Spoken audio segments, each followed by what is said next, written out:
नमस्कार दोस्तों, मैं वैशाली आपका हार्दिक स्वागत करती हूं अवचेतन स्टडी के इस ऑनलाइन प्लेटफॉर्म पर।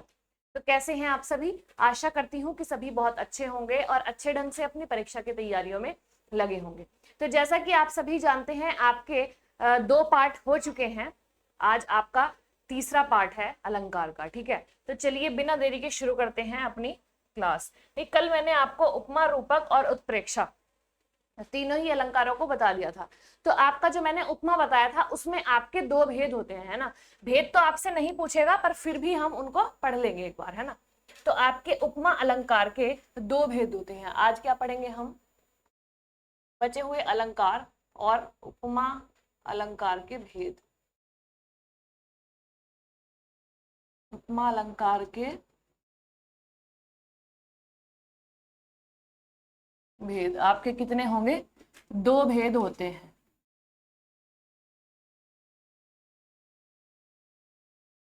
कौन कौन से होंगे आपके? पहला होगा आपका पूर्ण उपमा, है ना। पहला आपका होगा पूर्ण उपमा और दूसरा आपका होता है लुप्तोपमा,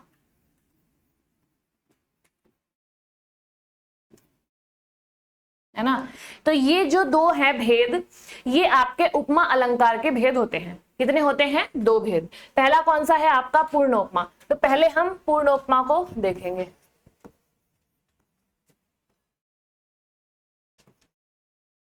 भाई पूर्णोपमा अलंकार क्या होता है? भाई जिस उपमा में चारों अंग उपस्थित रहते हैं, है ना। मैंने आपको कल अवयव पढ़ाए थे, 4 अवयव थे, है ना, अलंकार के। तो जो जिस शब्द में या जिस उदाहरण में आपके चारों अवयव होंगे, वहां पर आपका क्या होगा? वहां पर आपका पूर्णोपमा होता है। जिस उपमा में चारों अंग उपस्थित होते हैं, तो इसकी डेफिनेशन लिखेंगे।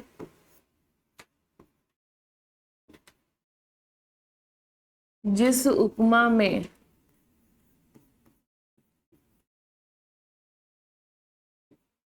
चारों अंग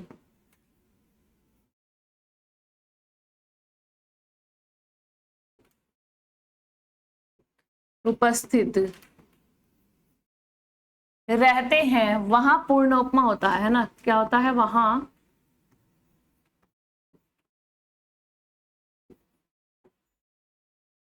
पूर्णोपमा होता है। ठीक है। उपमेय, उपमान, साधारण धर्म और वाचक शब्द, है ना। 4 अवयव कौन से थे आपके? उपमा, उपमान, साधारण धर्म और वाचक शब्द। ये चारों जिस भी सेंटेंस में या जिस भी उदाहरण में होंगे, वहां पर आपका क्या होगा? पूर्ण उपमा। यदि आपसे पूछ लेगा कि क्या है, तो आप लगाएंगे उपमा अलंकार। यदि आपको भेद देकर पूछेगा कि क्या है, तो आप क्या लगाएंगे? पूर्ण उपमा को लगाएंगे। ठीक है। तो जैसे मैंने आपको कल एक उदाहरण दिया था, है ना, कल एक मैंने उदाहरण दिया था आपको कि नीलिमा चंद्रमा जैसी सुंदर है। कल मैंने उदाहरण दिया था, सभी को पता होगा, है ना। नीलिमा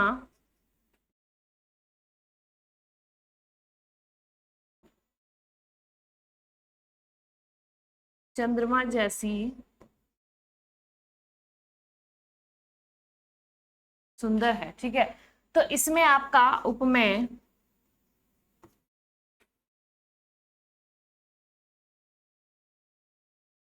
उपमान,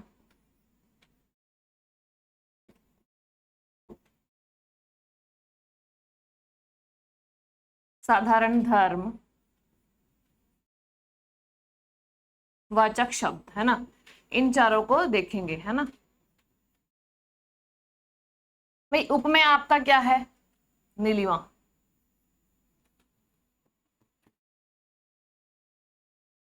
उपमान है चंद्रमा। साधारण धर्म क्या है? भाई सुंदरता के कारण हो रही है ना। किसके कारण? सुंदरता के कारण तुलना हो रही है। वाचक शब्द इसमें क्या होगा? जैसी। तो ये चारों हमें इस सेंटेंस में दिखाई दे रहे हैं, है ना। जो मैंने आपको उदाहरण लिखा है, नीलिमा चंद्रमा जैसी सुंदर है, तो इस सभी में चारों अवयव मौजूद हैं। उपमेय भी है, उपमान भी है, साधारण धर्म भी है और वाचक शब्द भी है। तो ये आपका क्या कहलाएगा? ये आपका पूर्णोपमा अलंकार कहलाता है। ठीक है, उपमा अलंकार के कितने भेद बताए, पूर्णोपमा और लुप्तोपमा। तो आप क्या लगाएंगे, पूर्णोपमा क्या होता है, जिस उपमा में चारों अंग उपस्थित रहते हैं वहां पर क्या होगा, पूर्णोपमा होगा। ठीक है, इसके और भी कुछ उदाहरण हैं, वो आप देख लेंगे। एक मैं लिखती हूं नेक्स्ट, वह दीपशिखा सी, वह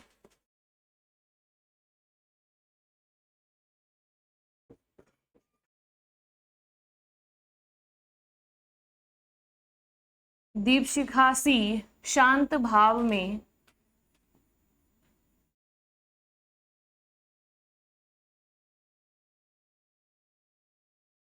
शांत भाव में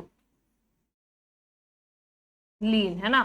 तो ये आपका क्या हो गया, पूर्णोपमा। इसमें आपके सभी चारों के चारों आपके वो है, उपमेय उपमान साधारण धर्म और वाचक शब्द। नेक्स्ट है पीपर पात सरिस मन डोला, पीपर पात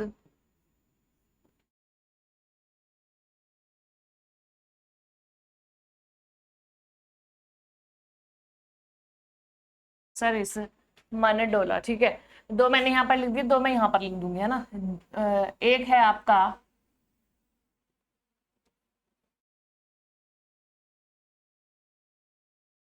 जयलक्ष्मी सी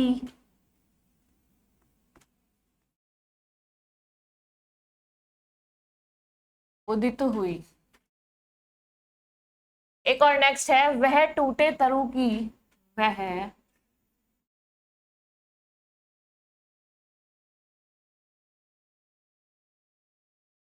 वह टूटे तरु की छूटी लता सी दीन।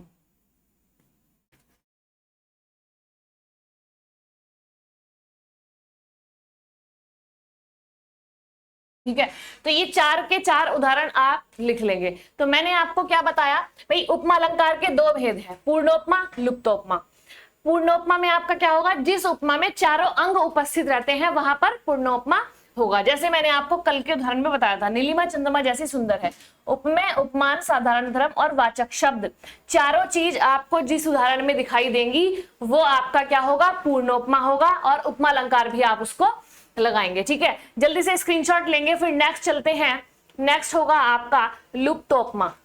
भाई लुप्तोपमा क्या होगा, पूर्णोपमा में आपके चारों उपमेय उपमान वाचक शब्द और आपके साधारण धर्म चारों आपको दिखाई देंगे। इसमें क्या होगा कि यदि एक भी मिस होगा, यानी एक भी इनमें से नहीं होगा, तो वहां पर क्या होगा, लुप्तोपमा होगा। ठीक है, तो नेक्स्ट हम देखेंगे,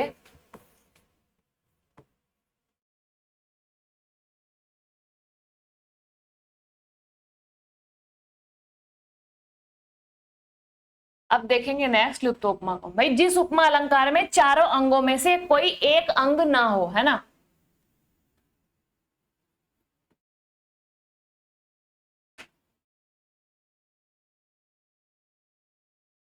जिस उपमा अलंकार में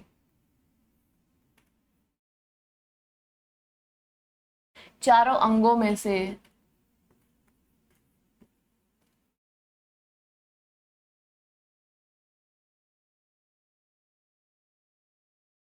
चारों अंगों में से कोई एक अंग लुप्त हो,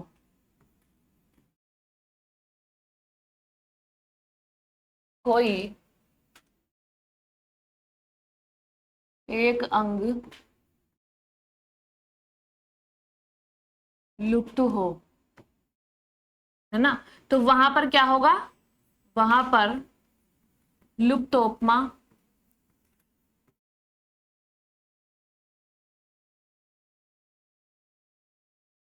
होता है। ठीक है, तो सभी समझ गए होंगे, जिस उपमा अलंकार में चारों अंग में से अगर कोई एक भी नहीं होगा, है ना, अगर तीन होंगे और एक आपका नहीं होगा, तो वहां पर क्या होगा, वहां पर लुप्तोपमा होता है। ठीक है, तो अब यहां पर मैं आपको उदाहरण देती हूं।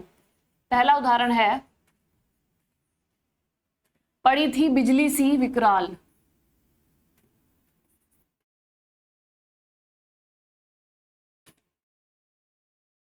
पड़ी थी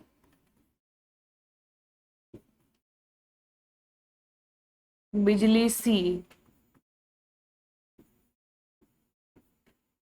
विकराल। तो इसमें आप सभी बताएंगे क्या लुप्त है। भाई इसमें आपका उपमेय लुप्त है। क्या लुप्त है? उपमेय।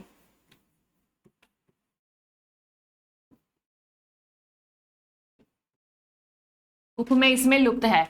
अब बिजली की तुलना हम किससे करें, है ना भाई, बिजली जो है आपका, इसकी तुलना किससे करें? कुछ भी ऐसा शब्द नहीं है कि हम बिजली की तुलना कर सकें, ठीक है। तो ये आपका क्या होगा, यहाँ पर आपका उपमेय लुप्त हो गया, ठीक है। नेक्स्ट एक उदाहरण और है। नेक्स्ट एक उदाहरण है, कमल कोमल कर से सप्रीत।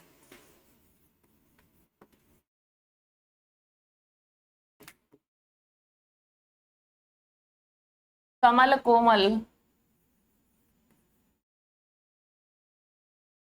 कर से प्रतीत। यहां पर आपका क्या मिस है भाई, आपका यहां पर वाचक शब्द नहीं है ना, क्या नहीं है? वाचक शब्द लुप्त है।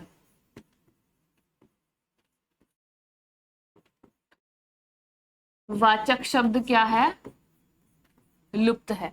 तो सभी बहुत अच्छे से समझ गए होंगे पूर्णोपमा और लुप्तोपमा को, है ना। पूर्णोपमा में मैंने आपको बताया था जिस उपमा अलंकार में चारों अंग होंगे वहां पर पूर्णोपमा होगा। नेक्स्ट आपका है जिस उपमा अलंकार में चारों अंग में से कोई एक अंग लुप्त हो वहां पर क्या होगा? लुप्तोपमा होगा। जैसे पड़ी थी बिजली सी विकराल। भाई बिजली की तुलना आप किससे करेंगे? यहाँ पर कोई ऐसा वर्ड है नहीं, है ना, जिससे हम बिजली की तुलना कर सके। तो यहाँ पर क्या हो गया? उपमेय लुप्त हो गया। नेक्स्ट है कमल कोमल कर से प्रतीत। यहाँ पर सा सी सम, है ना, ये सब जो होते हैं वाचक शब्द, ये यहाँ पर मिसिंग है। इसका मतलब क्या है? लुप्तोपमा अलंकार होता है, ठीक है। सभी बहुत अच्छे से समझ गए होंगे। नेक्स्ट हम पढ़ेंगे दृष्टांत अलंकार को, है ना। नेक्स्ट आपका कौन सा अलंकार पढ़ेंगे? नेक्स्ट है आपका दृष्टांत अलंकार।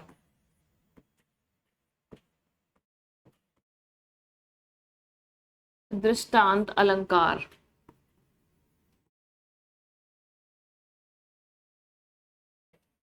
आपका अलंकार चैप्टर थोड़ा बड़ा है ना भाई। हिंदी साहित्य में लगभग 900 के आसपास आपके अलंकार होते हैं, है ना। तो सभी को तो हम नहीं पढ़ सकते, तो हम उतने ही अलंकारों को लेकर चलेंगे कि जितने आपके यूपीएसआई लेवल में पूछे जा चुके हैं या पूछे जा सकते हैं, है ना। सिलेबस के अकॉर्डिंग हम चलेंगे, फिर भी मैं आपको काफी डीप अलंकार को पढ़वा दूंगी, है ना। तो पहला आपका है दृष्टांत अलंकार। कल मैंने जो अलंकार लिखवाए थे उनमें से कुछ अलंकार आपके बचे हुए थे, उनको हम जानेंगे, है ना। तो पहला है आपका दृष्टांत अलंकार। ये क्या होता है भाई? जहां दो सामान्य या दोनों विशेष वाक्यों में बिंब प्रतिबिंब होता है ना। बिंब प्रतिबिंब क्या होता है भाई? पहला शब्द दूसरे शब्द की तरफ अर्थ स्पष्ट करे और दूसरा पहले की तरफ करे, है ना। तो यही क्या होता है? बिंब प्रतिबिंब। भाई एक का अर्थ दूसरे के ऊपर चला जाता है ना, एक का अर्थ दूसरे के ऊपर चला जाता है और दूसरे का पहले के ऊपर, है ना। तो यही आपका क्या होगा? बिंब प्रतिबिंब। तो इसकी डेफिनेशन क्या बनेगी? जहां दो सामान्य, जहां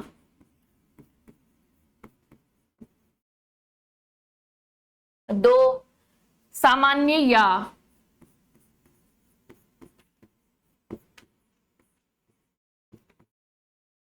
दोनों विशेष वाक्यों में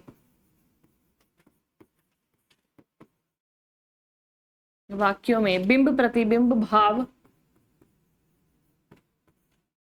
बिंब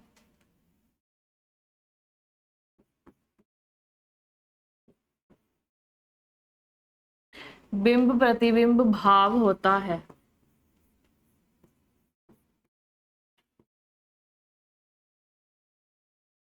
भाव होता है तो वहां पर दृष्टांत अलंकार होता है। तो वहां पर क्या होगा?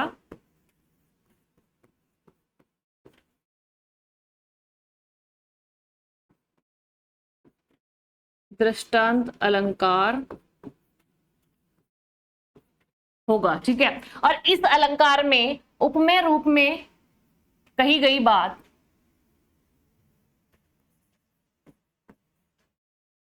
इस अलंकार में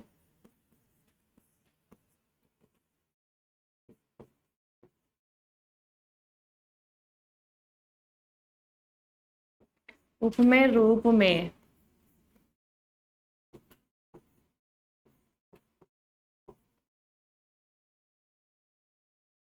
कही गई बात से मिलती जुलती बात, कही गई बात से मिलती जुलती बात।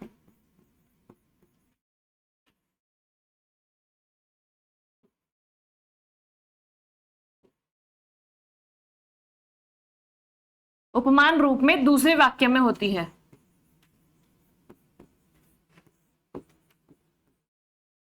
उपमान रूप में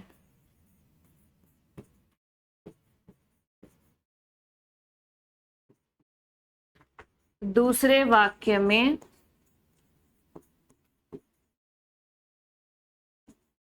होती है। ठीक है, तो सभी समझ गए होंगे, जहां दो सामान्य या दोनों विशेष वाक्यों में बिंब प्रतिबिंब होगा, यानी पहले का अर्थ दूसरे की तरफ इशारा करेगा और दूसरे का पहले की तरफ, है ना। तो ये आपका क्या होगा, दृष्टांत अलंकार। वहां पर क्या होगा, दृष्टांत अलंकार। इस अलंकार में उपमेय रूप में कही गई बात से मिलती जुलती बात उपमान रूप में दूसरे वाक्य में होती है। ठीक है, यह अलंकार उभय अलंकार का भी एक अंग होता है ना। यहाँ ये भी लिखेंगे, यह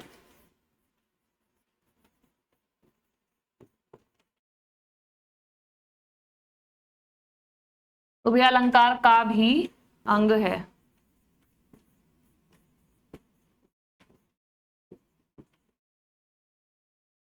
जल्दी से स्क्रीनशॉट लेंगे, फिर हम इसके उदाहरणों को देखेंगे, है ना। मैंने क्या बताया, दृष्टांत अलंकार क्या होता है, जहां दो सामान्य या दोनों विशेष वाक्यों में बिंब प्रतिबिंब का भाव होता है, तो वहां पर आपका दृष्टांत अलंकार होता है। नेक्स्ट हम इसके उदाहरण में देखेंगे, इसके उदाहरण में क्या कह रहा है ना। जैसे मैंने लिखा, एक म्यान में दो तलवारें कभी नहीं रह सकती, है ना। इसका उदाहरण है,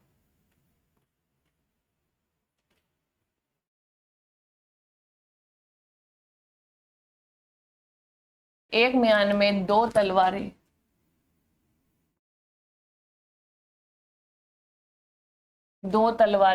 कभी नहीं रह सकती हैं।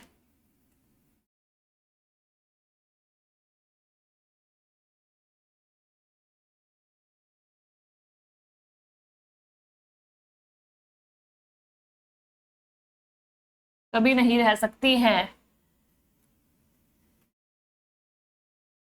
किसी और पर प्रेम नारियां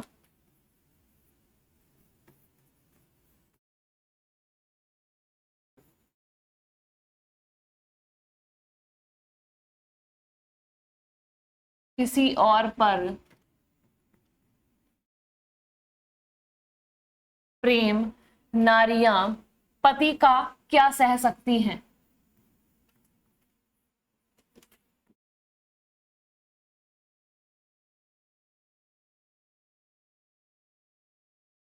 पति का क्या सह सकती हैं। तो यहां पर आपका होगा, क्या होगा, दृष्टांत अलंकार। भाई इस रोशनी का प्रतिबिंब कहां बन रहा है, भाई मैं एक उदाहरण देती हूं, जैसे टॉर्च है, तो हम टॉर्च जैसे ही जलाएंगे तो उसका जो प्रकाश है वो किस चीज पर जा रहा है ना, तो दोनों एक दूसरे के डिनोट हैं, यानी दोनों एक दूसरे से संबंध रख रहे हैं। भाई हम जब रोशनी से देखेंगे तभी तो हमको जो वस्तु हम देखना चाहते हैं वह दिखेगी, है ना। तो अगर आप टॉर्च बंद कर देंगे तो आप अंधेरे में वो वस्तु नहीं देख पाएंगे। तो ठीक इसी प्रकार से दृष्टांत अलंकार में भी है। दोनों उदाहरणों में, मतलब दोनों शब्दों में या दोनों सेंटेंसों में बिंब प्रतिबिंब आपका बनता है ना। जैसे मैं आपको यहां पर बता देती हूँ कि एक म्यान में दो तलवारें कभी नहीं रह सकती हैं, किसी और पर प्रेम नारियां पति का क्या सह सकती हैं। भाई जिस प्रकार एक म्यान में दो तलवारें नहीं रह सकती, उसी प्रकार पत्नी अपने पति का प्रेम किसी दूसरी नारी से नहीं देख सकती, है ना। तो इस पर क्या हो रहा है आपका, भाई बिंब प्रतिबिंब बन रहा है ना, बिंब प्रतिबिंब बन रहा है। यही आपका क्या है, दृष्टांत अलंकार होता है। ठीक है भाई, मैंने आपको क्या बताया, दृष्टांत अलंकार क्या होता है, जहां पर दो सेंटेंसों का बिंब प्रतिबिंब आपस में बनता है, वहां पर क्या होगा आपका दृष्टांत अलंकार। ठीक है, नेक्स्ट हम चलते हैं। नेक्स्ट आपका होगा, भाई ये आपकी दृष्टि है ना, इसको आप टॉर्च समझ लीजिए, ये आपकी दृष्टि है और यहां पर क्या हो रहा है, बिंब प्रतिबिंब बन रहा है इसका। जैसे मैंने आपको उदाहरण बताया टॉर्च का, टॉर्च आप जलाएंगे, ठीक है, उसमें प्रकाश उत्पन्न होगा, रोशनी आएगी, तो उसी रोशनी से हम वो अगली वस्तु देख पाएंगे, है ना। तो दोनों का क्या हो रहा है, बिंब प्रतिबिंब बन रहा है। इसी प्रकार ये भी सेंटेंस है कि जिस प्रकार एक म्यान में दो तलवारें नहीं रह सकती, उसी प्रकार जो है स्त्री अपने पति का प्रेम किसी और नारी के साथ नहीं देख सकती। ठीक है, सभी समझ गए। तो नेक्स्ट आपका है संदेह अलंकार। नेक्स्ट आपका है संदेह अलंकार। ठीक है, तो संदेह अलंकार को जानेंगे कि ये क्या होता है। भाई जब उपमेय और उपमान में समता देखकर यह निश्चित नहीं हो पाता, है ना, कुछ भी निश्चित नहीं हो पाता कि ये उपमान है या उपमेय है ना, तो वो वहां पर क्या होगा, संदेह बना रहेगा, वहां पर क्या होगा, संदेह अलंकार होगा। तो इसकी डेफिनेशन लिखेंगे, जब उपमेय और उपमान, जब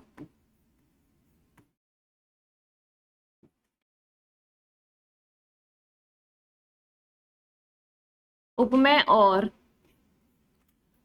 उपमान में समता देखकर, जब उपमेय और उपमान में समता देखकर यह निश्चित नहीं हो पाता, यह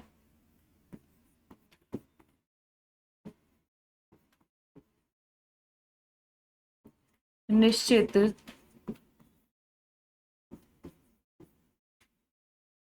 नहीं हो पाता कि उपमान वास्तव में उपमेय है कि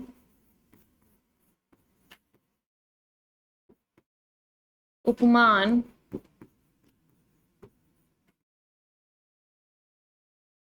वास्तव में उपमेय है या नहीं, में उपमेय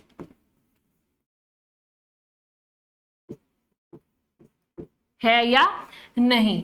यहां दुविधा बनी रहती है, क्या बनी रहती है, यहां दुविधा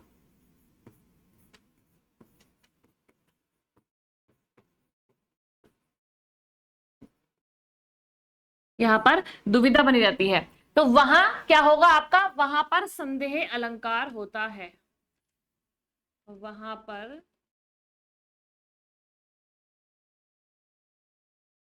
संदेह अलंकार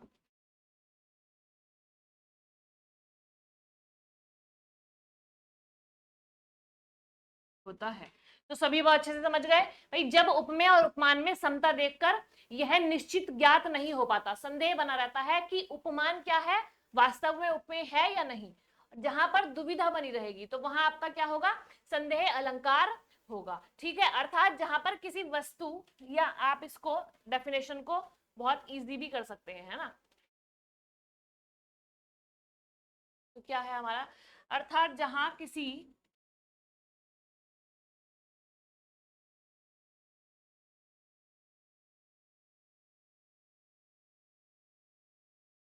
अर्थात जहां किसी व्यक्ति या वस्तु को देखकर,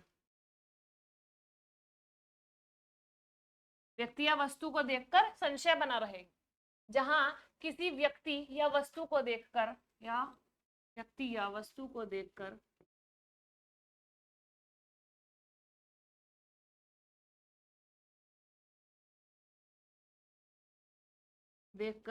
संशय बना रहे,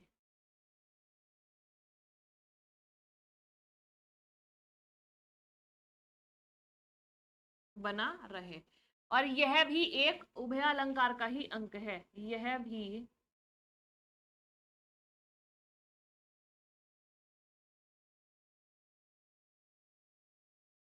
उभय अलंकार का एक अंग है, एक अंग है। तो सभी बात अच्छे से समझ गए होंगे। जब उपमेय और उपमान में समता देखकर यह निश्चित ज्ञात नहीं हो पाता कि उपमान वास्तव में उपमेय है या नहीं, यहां पर क्या बनी रहेगी, दुविधा बनी रहेगी, या किसी व्यक्ति वस्तु को देखकर संशय बना रहेगा, यह भी आपका क्या है, उभय अलंकार का एक अंग होता है, तो वहां पर क्या होगा, आपका संदेह अलंकार होगा। जल्दी से स्क्रीनशॉट लेंगे, फिर इसका उदाहरण देखेंगे, है ना। भाई उदाहरण में मैं आपको बता दूं, संशय बना रहे, भाई आपके घर में यदि एक कोने में रस्सी पड़ी है ना, तो आप अंधेरे में जाते हैं और आप उसको देखकर कंफ्यूज हो जाएं कि भाई सांप तो नहीं है, दूसरा व्यक्ति कहेगा नहीं नहीं सांप नहीं है, रस्सी है, वो कहेगा अरे नहीं रस्सी नहीं सांप है, तो यहां पर क्या हो गया, आपका दुविधा बन गई है, संशय है, आप पता नहीं लगा पा रहे हैं कि वो रस्सी है या सांप। ठीक है, तो ये आपका उदाहरण आपको समझ में आ गया होगा। इसी प्रकार का संदेह आपका बना रहेगा। ठीक है, तो हम उदाहरण इसका देख लेते हैं।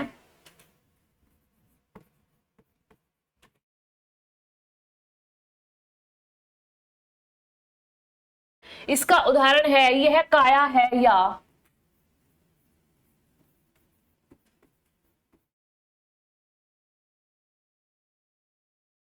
काया है या शेष उसी की छाया, शेष उसी की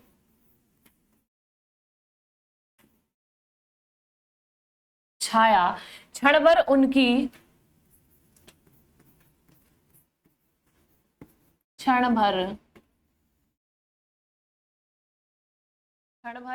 कुछ नहीं समझ में आया।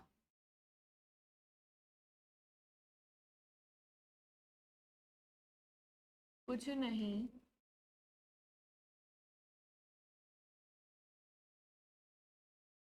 तो सभी बहुत अच्छे से समझ गए होंगे। यह काया है या उसकी छाया, भाई काया और छाया में वो अंतर स्पष्ट नहीं कर पा रहे हैं कि वो सामने उनका शरीर है अर्थात छाया है ना।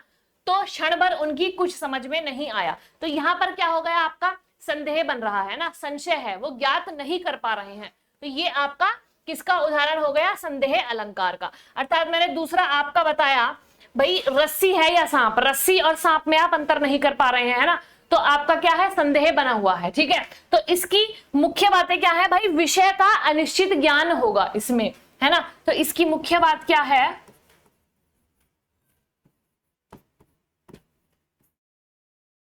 विषय का अनिश्चित ज्ञान होगा, है ना, विषय का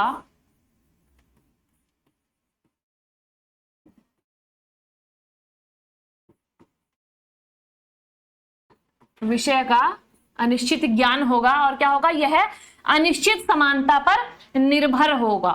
यह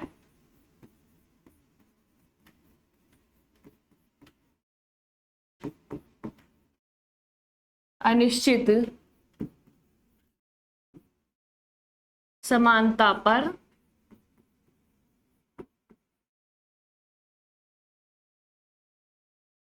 निर्भर होगा। ठीक है, तो ये इसकी मुख्य बातें भी आप लिख लेंगे। इसकी ये मुख्य बातें हैं, भाई यह काया है या शेष उसी की छाया, काया और छाया में वो अंतर नहीं कर पा रहा है। ठीक है, तो ये आपका क्या हो गया, ये आपका संदेह अलंकार का उदाहरण हो गया। ठीक है, नेक्स्ट आपका आता है अतिशयोक्ति अलंकार को जानेंगे। नेक्स्ट है आपका अतिशयोक्ति अलंकार। नेक्स्ट है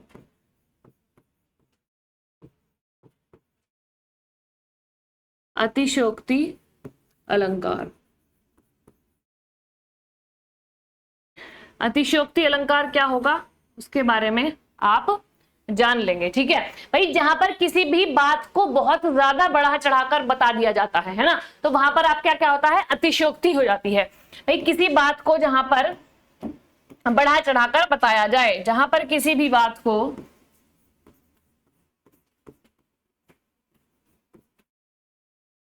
जहां पर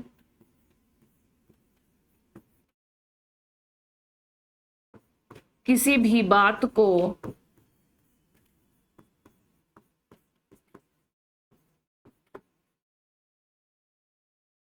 बढ़ा चढ़ाकर बताया जाए,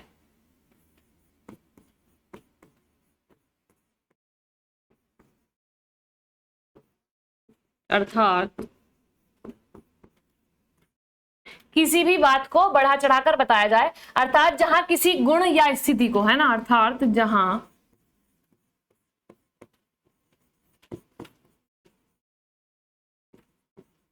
किसी गुण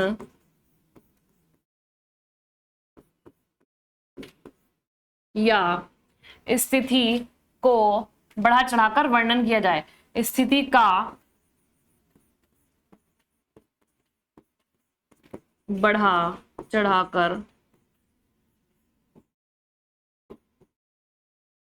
वर्णन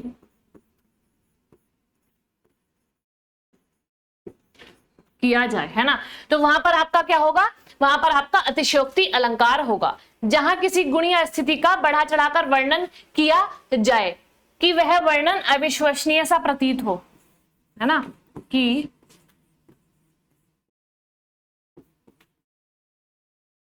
वह वर्णन अविश्वसनीय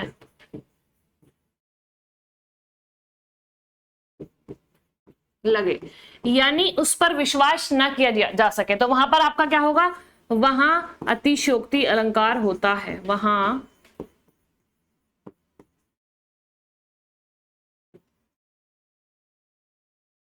अतिशयोक्ति अलंकार होगा।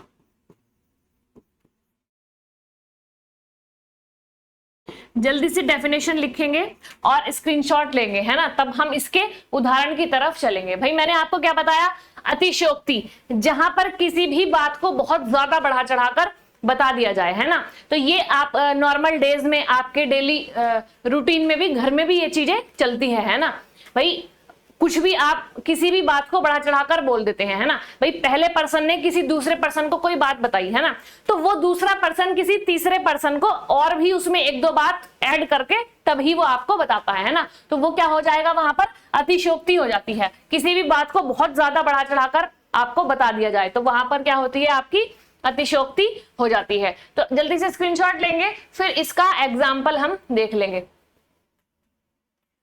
इसका एग्जाम्पल है आपका, भाई जब हनुमान जी ने पूंछ में आग लगाई थी लंका में, है ना, तो वही आपका ये उदाहरण मैं दे रही हूं, हनुमान की पूंछ में लग ना पाई आग, है ना।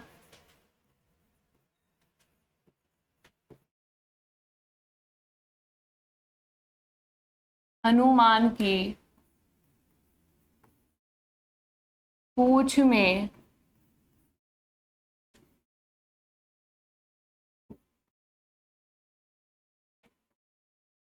लग ना पाई आग, लंका सगरी जल गई, लंका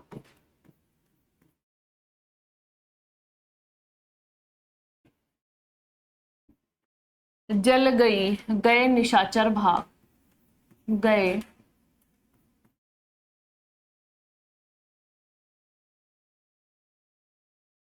निशाचर भाग।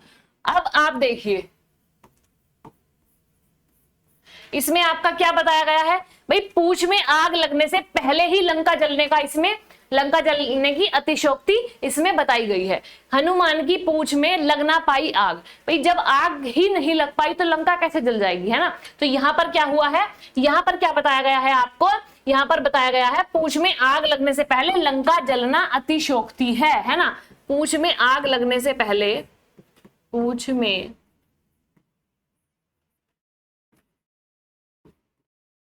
आग लगने से पहले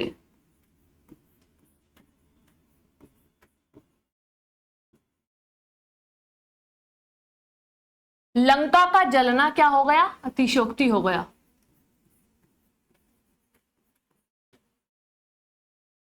लंका का जलना अतिशयोक्ति कहलाएगा, है ना। सभी समझ गए होंगे। भाई हनुमान की पूंछ में लगना पाई आग, लंका सगरी जल गई, गए निशाचर भाग, है ना। तो यहां पर कहां पर अतिशयोक्ति हो रही है, सभी को पता लग गया, है ना। नेक्स्ट एक और उदाहरण है आपका, नेक्स्ट उदाहरण मैं इसी में आपको देती हूं, आगे नदियां पड़ी अपार,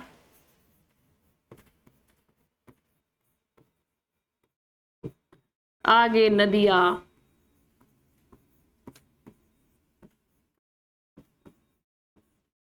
पड़ी अपार, राणा ने सोचा इस पार,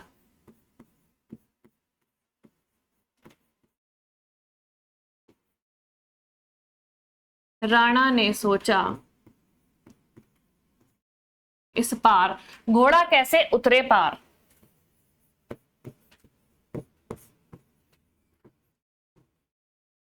घोड़ा कैसे, घोड़ा कैसे उतरे पार, तब तक चेतक था उस पार, तब तक चेतक था उस पार। तो इसमें आपको क्या बताया जा रहा है भाई, राणा के सोचने मात्र तक ही घोड़ा उस पार चला गया। अभी तो राणा सोच ही रहा था, है ना भाई, आगे नदियां पड़ी पार, राणा ने सोचा इस पार। भाई आगे नदी बहुत बड़ी है तो घोड़ा कैसे पार होगा आगे, तो ये राणा सोच ही रहे हैं। तो इसमें क्या अतिशयोक्ति हो गई, घोड़ा कैसे उतरे पार, यहां तक उन्होंने सोचा। तब तक चेतक था उस पार, यानी राणा के सोचने मात्र तक ही घोड़ा उस पार पहुंच गया। राणा के सोचने मात्र तक ही घोड़ा उस पार पहुंच गया। तो ये आपकी क्या हुई, यहाँ पर अतिशयोक्ति हुई। तो ये दोनों उदाहरण आपको बहुत अच्छे से समझ में आ गए होंगे। भाई अतिशयोक्ति अलंकार क्या है, अतिशयोक्ति जहां पर किसी बात को, किसी गुण या स्थिति को आपको बहुत ज्यादा बढ़ा चढ़ाकर बता दिया जाए, तो वहां पर आपका क्या होगा, अतिशयोक्ति अलंकार होगा। जल्दी से स्क्रीनशॉट लेंगे। नेक्स्ट हम पढ़ेंगे प्रतीप अलंकार को, है ना, नेक्स्ट हम जानेंगे प्रतीप अलंकार को।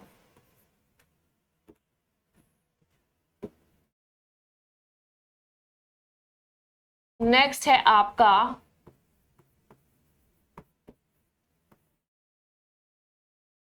प्रतीप अलंकार। तो भाई प्रतीप अलंकार क्या होगा, इसका अर्थ होता है उल्टा, यानी उपमा के अंगों में उलटफेर। उपमा का उल्टा क्या होगा आपका, प्रतीप अलंकार होता है। क्या होता है, यह उपमा का उल्टा कहलाएगा। उपमा का, यदि आपको क्वेश्चन भी बन जाए कि उपमा का उल्टा अलंकार कौन सा होता है, तो आप क्या बताएंगे, प्रतीप अलंकार जो होता है आपका उपमा का उल्टा होता है। तो इसकी डेफिनेशन को देख लेंगे। इसकी डेफिनेशन क्या है, इसका अर्थ होता है उल्टा, इसका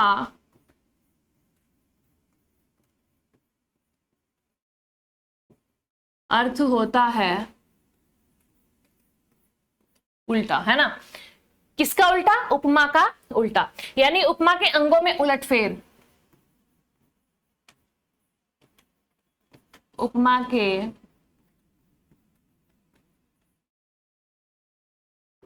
अंगों में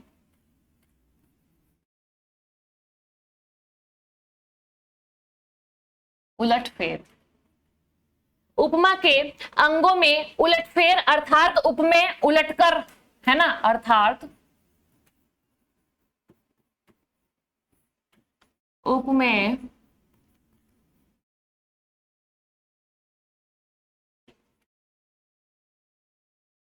उलटकर उपमान को ही उपमेय कहा गया है। उपमान को ही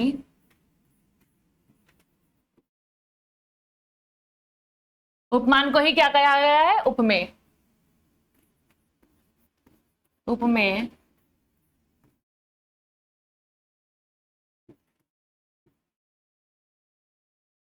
कहा गया है। तो सभी समझ गए होंगे भाई, वहां पर क्या होगा, प्रतीप अलंकार।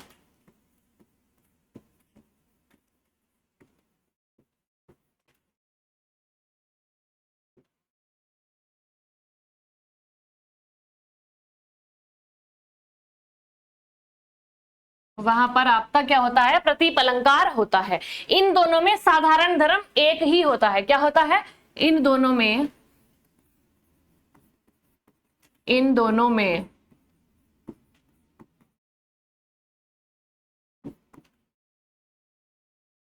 साधारण धर्म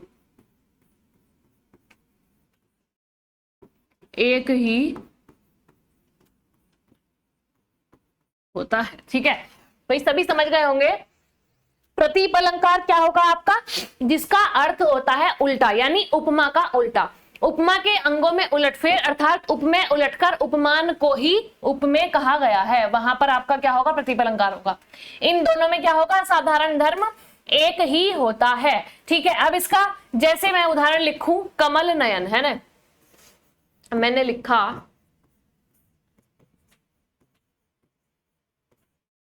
कमल नयन, ठीक है, और मैं इसी को उलट कर लिख दूं, नयन से कमल, नयन से कमल। तो अब देखिए मैंने इन दोनों को क्या कर दिया, उल्टा कर दिया। भाई कमल नयन यानी कमल से नयन हो गए, है ना, किसके, कमल जैसे, कमल से नयन हो गए, है ना। और मैंने इसको उल्टा किया, नयन से कमल, यानी यहां पर आपका क्या हो गया, प्रतीप अलंकार हो गया। नयन से कमल क्या हो गया, प्रतीप अलंकार, प्रतीप अलंकार। अर्थात जब किसी बड़े उपमान की किसी छोटी चीज से तुलना की जाए, है ना। जैसे भाई शाहरुख खान को ले लीजिए, है ना, भाई टीवी एक्टर्स हैं आपके, और या हीरोइन को ले लीजिए, किसी को भी ले लीजिए, तो आप यदि उससे कहें किसी व्यक्ति को देखकर कि अरे वाह आप तो शाहरुख खान के जैसे लगते हैं, है ना, और यदि मैं इसी बात को उल्टा कर दूं, अरे सलमान खान तो आपकी तरह लगता है ना, अरे शाहरुख खान तो आपकी तरह लगता है, तो किसी बड़े उपमान की तुलना मैंने किससे कर दी, छोटी चीज से, यानी उपमेय से, है ना। तो यहीं पर आपका मैं यहां क्या कहना चाह रही हूं कि उपमा का उल्टा क्या होगा, प्रतीप अलंकार। कमल नयन, यानी जो आपकी आंख बताई गई है वो किसके समान बताई गई है, कि आपकी आंख तो कमल के समान है। नेक्स्ट मैंने इसी को उल्टा कर दिया, नयन से कमल, यानी अरे आपकी आंख तो कमल है ना, तो ये आपका प्रतीप अलंकार हो गया। कमल से नयन और नयन से कमल, भाई आपकी आंखों के जैसे हैं कमल तो, है ना, भाई कमल का फूल तो आपकी आंखों के जैसा है, तो किसी बड़े उपमान का जो है तुलना छोटे उपमेय से कर दी जाए, है ना। तो आप सभी समझ गए होंगे, कमल नयन, कमल से नयन, इसी का उल्टा मैंने कर दिया नयन से कमल, यानी यहां पर आपका क्या हो गया, प्रतीप अलंकार। भाई आप तो अक्षय कुमार की तरह लग रहे हो, एक उदाहरण मैं आपको दूं कि आप तो अक्षय कुमार की तरह लग रहे हो, और मैं फिर इसको उलट दूं, अरे अक्षय कुमार तो आपकी तरह लगता है ना, तो यहां पर आपका क्या हो गया, यहां पर आपका प्रतीप अलंकार। भाई बड़े उपमान की तुलना उपमेय से कर दी जाए, है ना, बड़े उपमान की तुलना बड़े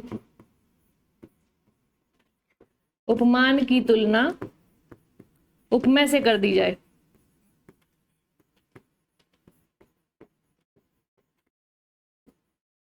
उपमेय से करें, तो वहां पर आपका क्या होगा, प्रतीप अलंकार होता है। सभी बात से समझ गए होंगे, जल्दी से स्क्रीनशॉट लेंगे। फिर हमारा नेक्स्ट है, नेक्स्ट क्या है आपका, अनन्वय अलंकार। नेक्स्ट आपका होगा अनन्वय अलंकार। नेक्स्ट है आपका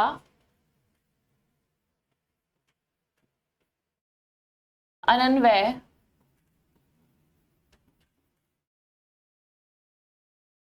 अलंकार। तो अनन्वय अलंकार आपका क्या होगा, भाई अनन्वय अलंकार जब उपमेय की समता में कोई उपमान नहीं आता, है ना, जब क्या बताया मैंने, उपमेय की समता में जब उपमेय की समता में कोई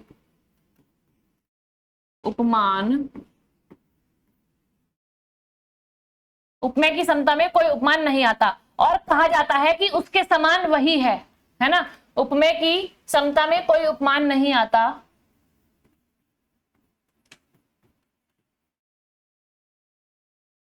और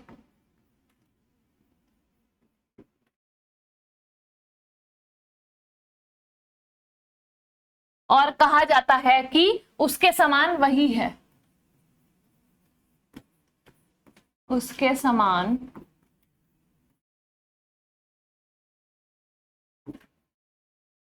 वही है। तो वहां आपका क्या होगा, है ना, जहां उपमेय की समता में कोई उपमान नहीं आता और कहा जाता है कि उसके समान वही है, तो वहां पर आपका क्या होगा, अनन्वय अलंकार होगा। क्या होगा वहां पर, अनन्वय अलंकार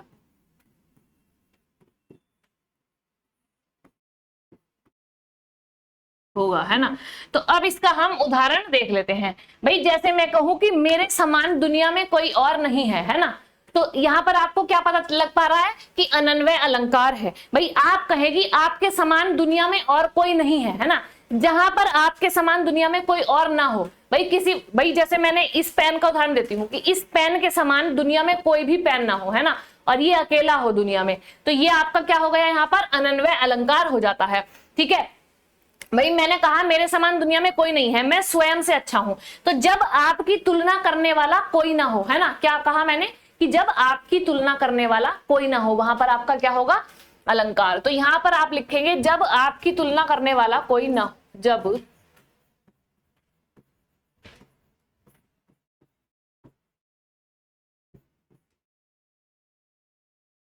तुलना करने वाला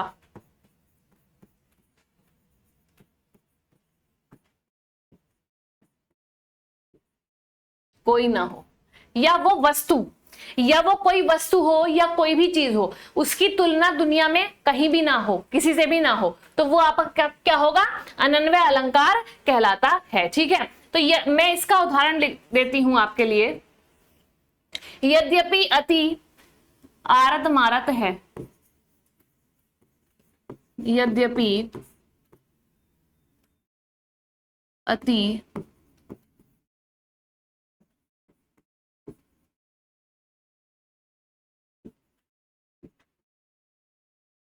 आरत मारत है, भारत के सम भारत है, भारत के सम।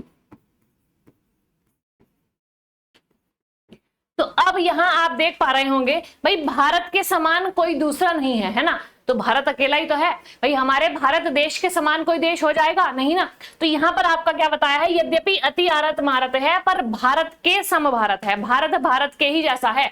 जैसे मैंने आपको बताया जब आपकी तुलना करने वाला कोई ना हो, तो इसी प्रकार भारत की तुलना करने वाला कोई नहीं है, भारत से हम किसी की तुलना नहीं कर सकते भाई, भारत जो है वो भारत के ही समान है जब आपकी तुलना करने वाला कोई ना हो। ठीक है, तो आप वहां पर आपका क्या होगा, अनन्वय अलंकार होगा। भाई मैंने कहा कि मैं अपने आप अकेली हूं, है ना, मेरी तुलना करने वाला कोई नहीं है, जब आपकी तुलना करने वाला कोई ना हो वहां पर आपका क्या होगा, अनन्वय अलंकार। नेक्स्ट अलंकार को देखेंगे, नेक्स्ट अलंकार आपका होगा भ्रांतिमान अलंकार। क्या होगा, नेक्स्ट है आपका भ्रांतिमान अलंकार।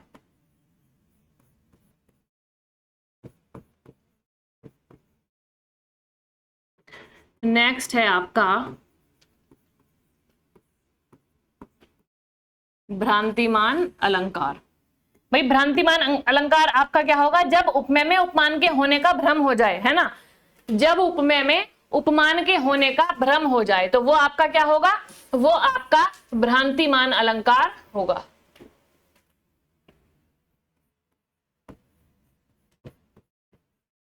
भ्रांतिमान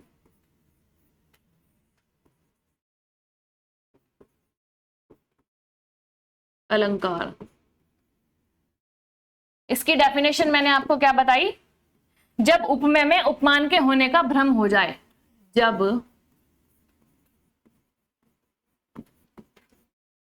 उपमेय में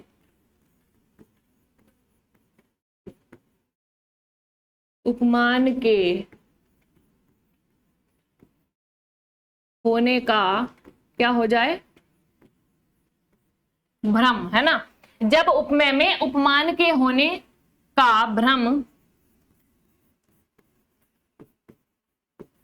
हो जाए। ठीक है भाई, अर्थात जहां उपमान और उपमेय दोनों एक साथ देखने पर, है ना, अर्थात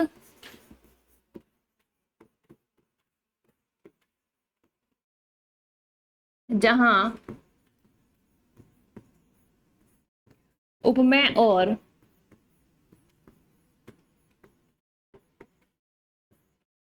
उपमान एक साथ देखने पर, उपमान का एक साथ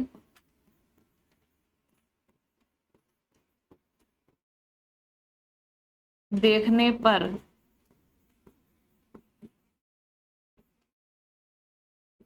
मैंने क्या कहा कि जब उपमेय में उपमान के होने का भ्रम हो जाए, अर्थात जहां उपमेय और उपमान एक साथ देखने पर उपमान का निश्चयात्मक भ्रम हो जाए। क्या हो जाए, निश्चयात्मक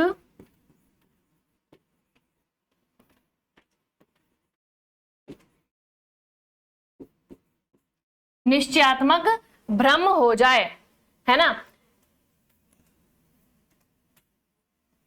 जहां एक वस्तु को देखने पर दूसरी वस्तु होने का भ्रम हो, है ना, तो मैंने आपको क्या बताया, जब उपमेय में उपमान के होने का भ्रम हो जाए, अर्थात जहां उपमेय और उपमान एक साथ देखने पर उपमान का निश्चयात्मक भ्रम हो, जहां एक वस्तु को देखने पर दूसरी वस्तु का भ्रम हो जाए। भाई देखा एक आपने वस्तु और उसको दूसरी वस्तु का आपको भ्रम हो गया है ना, तो वहां पर आपका क्या होगा, भ्रांतिमान अलंकार होगा। जल्दी से स्क्रीनशॉट लेंगे, फिर इसका उदाहरण देखेंगे। भाई यानी जो मान लिया जाए, है ना। नेक्स्ट है आपका, इसका उदाहरण मैं देती हूं, पाए महावर देन को, इसका उदाहरण है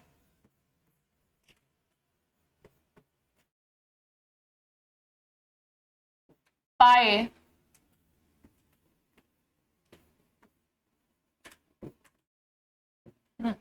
पाए महावर देन को नाइन बैठी,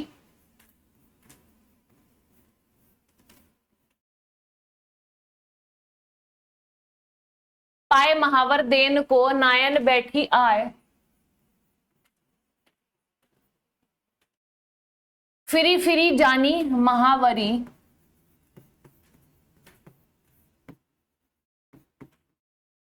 फिरी फिरी जानी महावरी, एड़ी भिड़त जाए, एड़ी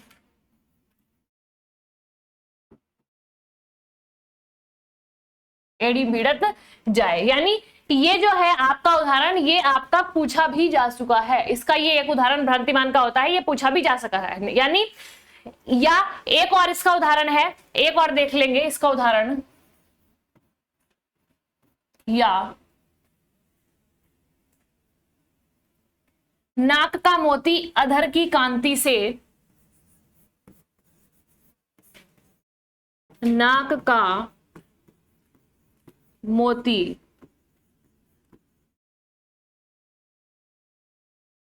अधर की कांति से, है ना। नाक का मोती अधर की कांति से, बीज दाड़िम का समझकर भ्रांति से, बीज दाड़िम का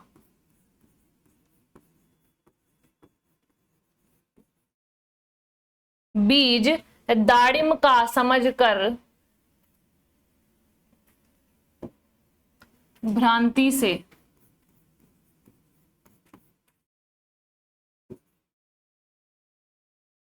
सहसा हुआ सुख मौन, सहसा हुआ सुख मौन। भाई सुख क्या होता है, जल्दी बताइए, सुख का अर्थ क्या है। तब तक मैं पूरा आपका एग्जांपल लिख रही हूं। नाक का मोती अधर की कांति से, बीच दाड़िम का समझकर भ्रांति से, सहसा हुआ सुख मौन, पूछता